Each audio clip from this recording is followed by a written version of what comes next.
వేద కాలంలో నుంచి ఈరోజు ఆధ్యాత్మిక యుగం వరకు భారతదేశం అనేది జ్ఞాన సంపన్నుల పవిత్ర భూమిగా ఉంది. రాముడు, కృష్ణుడు, బుద్ధుడు, ఒక రామకృష్ణ పరమహంస, ఇలా చెప్పుకుంటూ పోతే చాలా మందే ఉన్నారు. ఈ మెరుపు నక్షత్రాల మధ్యలో ఒక శాశ్వత జ్యోతిగా నిలిచిన ఒక ఆత్మ భగవాన్ శ్రీ రమణ మహర్షి. ఇప్పుడు నా వీడియోలో రమణ మహర్షికి సంబంధం ఉన్న ఒక గురువు గురించి మాట్లాడతాను. లాస్ట్ లో భగవాన్ గురించి కూడా ఒక లైన్ అయితే చెప్తాను. ఈ రోజు నా వీడియోలో మాట్లాడేది రమణ మహర్షి ఆంధ్రాలో ఉండే ఒక వ్యక్తిని తన శిష్యుడిగా మార్చుకున్నారు. ఆయన పేరే శ్రీ భూపతి రాజు వెంకట లక్ష్మీ నరసింహరాజు. అందరూ ఆయన్ని ప్రేమతో పిలిచే పేరు నాన్నగారు. అసలు నాన్నగారికి రమణ మహర్షికి సంబంధం ఏంటో, ఒక గురువు శిష్యుడిని ఎక్కడున్నా వచ్చి కలుస్తారు అనడానికి వీళ్ళిద్దరి స్టోరీ ఎగ్జాంపుల్ కింద చెప్పొచ్చు. సో 23 సెప్టెంబర్ 1934 వెస్ట్ గోదావరి జిల్లా జున్నూరు అనే చిన్న గ్రామం ఇది. కరెక్ట్ గా పాలకొల్లు పక్కనే ఉంటుంది. అక్కడ జన్మించారు మన నాన్నగారు.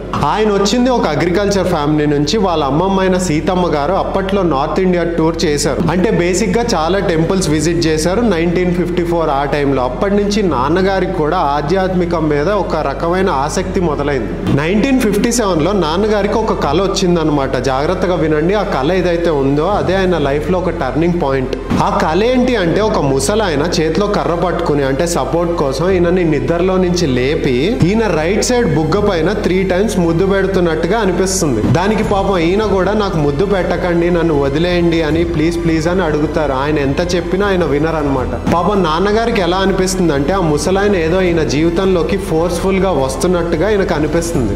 ఒక రకమైన భయంతో ఆయన ప్రెజెన్స్ నుంచి ఈయన బయటకు రావడానికి ట్రై చేస్తారు. ఆ సందర్భంలో ఏమవుతుంది అంటే, ఈయన పిల్లో కింద పడిపోతుంది. పాపం ఆ ముసలాయన చాలా జాగ్రత్తగా పిల్లోని తీసి బెడ్ పైన పెడతారు. అలానే నాన్నగారిని కూడా చాలా ప్రేమతో, అస్సలు కష్టం లేకుండా మళ్ళీ అదే బెడ్ పైన పెడతారు.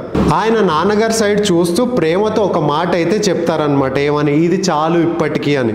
ఇది ఒక్కటే సెంటెన్స్ చెప్పేసి ఆ పెద్దాయన చాలా మెల్లగా నడుచుకుంటూ వెళ్ళిపోతారు.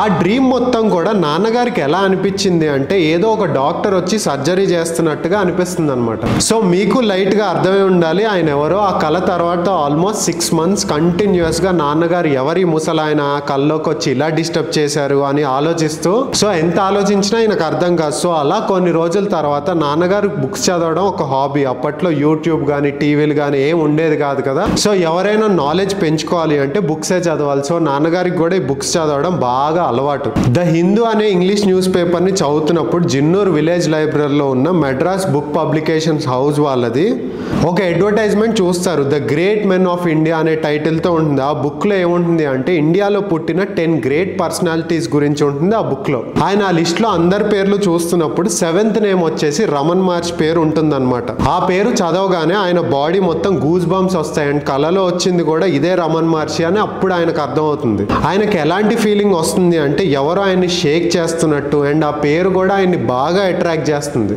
నాన్నగారు ఫీల్ అయ్యారనమాట. ఏమని, ఆయన థాట్స్ అండ్ ఆయన బుద్ధి ఎక్స్పాండ్ అవుతున్నాయి అని. సో ఇమీడియట్ గా మెడ్రాస్ లో ఉన్న పబ్లికేషన్ ఫర్మ్స్ కి ఒక లెటర్ రాసి మొత్తానికి ఆ బుక్ ని తెప్పించుకుంటారు. ఆ బుక్ ని తెప్పించుకున్నప్పుడు అందులో రమణ మహర్షి ఫోటోను కూడా క్లియర్ గా చూస్తారనమాట. సో అలా 1959లో నాన్నగారు ఫస్ట్ టైం తిరువన్నామలైలో రమణాశ్రమంకి వెళ్తారు. ఆ టైం నుంచి ఆయన జీవితం మొత్తం రమణ మహర్షి యొక్క మెసేజ్ ని ప్రచురించడానికి అర్పించారు. నాన్నగారు ఏం చెప్తున్నారు అంటే, నేను ఆయన్ని సెలెక్ట్ చేసుకోలేదు, ఆయనే నన్ను సెలెక్ట్ చేసుకున్నారు బ్లెస్ చేసి మరి అని. నాన్నగారికి అర్థమైన కొన్ని విషయాలు రమణ మహర్షి గురించి ఏంటి అంటే, రమణ మహర్షికి తన జీవితం అనే కాన్సెప్ట్ లేదు. అబ్సల్యూట్ ట్రూత్ అనే పరమాత్మ జ్యోతియే ఆయన జీవితం. రమణ మహర్షి అంటే దేవుని వరం మన మానవ జాతికి. ఆయన జీవితం అదే ఆయన సందేశం. మీకు ఇదంతా ఇంకా క్లియర్ గా అర్థం అవ్వాలి అంటే, నాన్నగారి గురించి అండ్ ఆల్సో రమణ మహర్షి గురించి నిజంగా ఇంకా మీకు కొంచెం డీప్ గా తెలుసుకోవాలి అనుకుంటే, అమృత వాక్కులు అనే ఒక తెలుగు బుక్ దొరుకుతుంది. అందులో మీకు అన్ని విషయాల గురించి క్లియర్ గా ఉంటాయి. ఒకవేళ మీకు తెలుగు రాదు అంటే అదే బుక్ ట్రాన్స్లేట్ చేసిన వర్షన్ ఉంటుంది. ఆ బుక్ పేరు వచ్చేసి వర్డ్స్ ఆఫ్ నెక్టర్. మీరు ఆ బుక్ నైనా చదవచ్చు. ఆ బుక్ చదివితే మాత్రం మీకు ఖచ్చితంగా ఒక సెల్ఫ్ రియలైజేషన్ అయితే వస్తుంది చాలా విషయాల పైన. నేను నాన్నగారి గురించి ఎందుకు ఇదంతా చెప్తున్నాను అంటే, చాలా మంది మన తెలుగు వాళ్ళకి అరుణాచలం లేదంటే రమణ మహర్షి గురించి తెలుసుకున్న వాళ్ళందరూ ఈ లాస్ట్ 5 years లోనే, అది కూడా చాగంటి గారు ఇచ్చిన స్పీచెస్ చాలా ఫేమస్ అవడం వల్ల. కానీ అదే నాన్నగారు మాత్రం ఇలాంటి స్పీచెస్ 1970 నుంచి ఇస్తూ వస్తున్నారు. ఆయన స్పీచెస్ కి ఆ టైంలో, అంటే నేను చెప్పేది 1970s 1980 1980s లో ఈస్ట్ అండ్ వెస్ట్ గోదావరిలో ఎస్పెషల్లీ ఆయనకి అభిమానులు విపరీతంగా పెరుగుతూ వచ్చారు. మన ఆంధ్ర నుంచి అప్పట్లో మీరు చెప్తే నమ్మరు, ఫుల్ ట్రైన్ మొత్తం బుక్ చేసుకుని మరీ వెళ్ళిపోయారు నాన్నగారు అరుణాచలం వెళ్తున్నారు అని తెలుసుకుని మరి. అంతేకాదు మన తెలుగు వాళ్ళకి అరుణాచలంలో అకామిడేషన్ కి చాలా ఇబ్బంది పడుతున్నారని నాన్నగారే కష్టపడి రమణాశ్రమం ఆపోజిట్ లోనే మీరు చూసుకుంటే ఆంధ్ర ఆశ్రమం అని ఉంటుంది, అది కట్టించింది కూడా నాన్నగారే. అండ్ ఆల్సో రమణాశ్రమం నుంచి కొంచెం ముందుకు వెళ్తే నాన్నగారి ఆశ్రమం కూడా ఉంటుంది, అది కూడా నాన్నగారే మన తెలుగు వాళ్ళ కోసం ఎవరు వచ్చినా అక్కడ ఇబ్బంది పడకూడదు అని ఇంకొక అకామిడేషన్ ని కూడా కట్టించారు. మీరు ఇప్పుడు కూడా అరుణాచలంలో నాన్నగారి ఆశ్రమంకి వెళ్తే అక్కడ నాన్నగారు రూమ్ ఉంటుంది, అది చూడొచ్చు. అండ్ అందులో ఆయన వాడిన కొన్ని వస్తువులు కూడా ఉంటాయి. అండ్ ఆల్సో మీరు కనుక ఒకవేళ పాలకొల్లు దగ్గర జున్నూరు దగ్గరికి వెళ్తే మాత్రం అక్కడ నాన్నగారి విగ్రహం ఉంటుంది, అక్కడ మీరు మెడిటేషన్ చేసుకోవచ్చు. అండ్ ఇంకోటి ఏంటంటే అక్కడ స్పెషాలిటీ అరుణాచలం కొండ నుంచి కొన్ని స్టోన్స్ తెచ్చి ఒక చిన్న గిరిలా కట్టారు. అండ్ చుట్టూ కూడా అరుణాచలంలో ఉన్నట్టు 8 లింగాలు కూడా ఉంటాయి.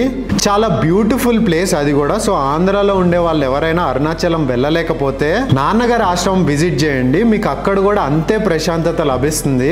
నేను నాన్నగారి గురించి ఇంత ఎక్స్క్లూజివ్ వీడియో చేయడానికి మెయిన్ రీజన్ ఏంటంటే చిన్నప్పుడు నాకు అక్షరాభ్యాసం చేసింది కూడా నాన్నగారే. మన గురువుని మనం ఎక్కడున్నా మర్చిపోకూడదు అంటారు కదా, అందుకే ఆయన గురించే ఈ స్పెషల్ వీడియో చేయడం జరిగింది ఈరోజు. ఇప్పటికి కూడా నాన్నగారి తర్వాత లెగసీని ఇంకా కొంతమంది కంటిన్యూ చేస్తూ వస్తున్నారు. ఎవ్రీ మంత్ హైదరాబాద్ లో కొన్ని ప్లేసెస్ లో సత్సంగాలు జరుగుతూ ఉంటాయి, which is a very great thing. నాన్నగారి తర్వాత ఈ స్పిరిచువాలిటీ థింగ్ ని ఇంకా ముందుకు తీసుకెళ్తున్నారు చూడండి, వాళ్ళందరికీ హ్యాట్స్ ఆఫ్ కిందే చెప్తాను నేను. ఇంకా నా వీడియో స్టార్టింగ్ లో రమణ మహర్షి గురించి ఒక విషయం చెప్తాను అని చెప్పాను కదా మీ అందరికీ, అదేంటి అంటే చాగంటి గారు చెప్పినట్టు ఆయన జీవితమే ఒక మెసేజ్. ఆయన జీవితం మొత్తం గనక మీరు తెలుసుకుంటే, అంటే ఆయన పుట్టాక ఎలాంటి ఛాలెంజెస్ ఫేస్ చేశారు, ఎలాంటి సిచ్యువేషన్స్ కి ఎలా రియాక్ట్ అయ్యారు, ఆయన ఇంటి నుంచి బయటకి వచ్చేసాక ఎలా ఆయనకి ఆటోమేటిక్ గా ఒక పాత్ క్రియేట్ అయిందో, అంటే లైక్ క్లియర్ గా చెప్పాలి అంటే 16 years ఏజ్ లో వాళ్ళ అన్నయ్య అయిన నాగస్వామి రమణ మహర్షి చదవకుండా ఎప్పుడు మెడిటేషన్ చేస్తూ ఉండటంతో ఆయన కోపం వచ్చి నీలాంటి వాళ్ళకు ఇల్లు అవసరమా అని ఒక్క మాటతో రమణ మహర్షి బంధువుల్ని కానీ సమాజాన్ని కానీ ఇవన్నీ వద్దనుకొని వెళ్ళిపోయాక ఆయన ఇంకెప్పుడు వెనక్కి తిరిగి చూడలేదు. అంటే 16 years ఏజ్ లో ఒకసారి ఆలోచించండి, అలా వెళ్తే మహా అయితే 2 days లేదంటే 3 days తర్వాత ఇంటికి వచ్చేస్తాం. కానీ ఆ తర్వాత జర్నీ ఏదైతే ఉంటుందో ఆయనకి వెనకాల నుంచి ఎవరో ఒక వేని క్రియేట్ చేస్తున్నట్టు, అంటే ఆయన ఏ పని చేసినా ఆయన ఏది అనుకోరు, ఏది ఆశించరు, కానీ ఆయనకు ఒక వే మాత్రం క్రియేట్ అయిపోతూ ఉంటుంది. నాకు కూడా స్టోరీ విన్నప్పుడు ఒకటే అనిపించింది, అదేంటి అంటే చాగంటి గారు చెప్పినట్టు కొన్ని కోట్ల మందిలో కూడా అలాంటి ఆయన మళ్ళీ ఉండరు అని. భగవాన్ రమణులు కారణ జన్ములు, ఎందుకంటే కొన్ని కోట్ల మందిలో ఎవరో అటువంటి మహాపురుషులు ఒక్కరే జన్మిస్తారు. అటువంటి కారణ జన్ములైనటువంటి వారు భగవాన్ రమణ మహర్షి. ఫైనల్గా మీలో ఎంతమంది మీ గురువుని మీరు కలిశారు, లేదంటే రమణ మహర్షి లైఫ్ స్టోరీ ఉన్నప్పుడు మీకు ఎలా అనిపించింది, మీలో ఎంతమంది నాన్నగారిని కలిసినప్పుడు మీకు ఏమనిపించింది, ఇవన్నీ నాకు కింద ఉన్న కమెంట్ బాక్స్లో ఖచ్చితంగా కమెంట్ చేయండి. నా నెక్స్ట్ వీడియోలో మళ్ళీ కలుద్దాం. Thank you.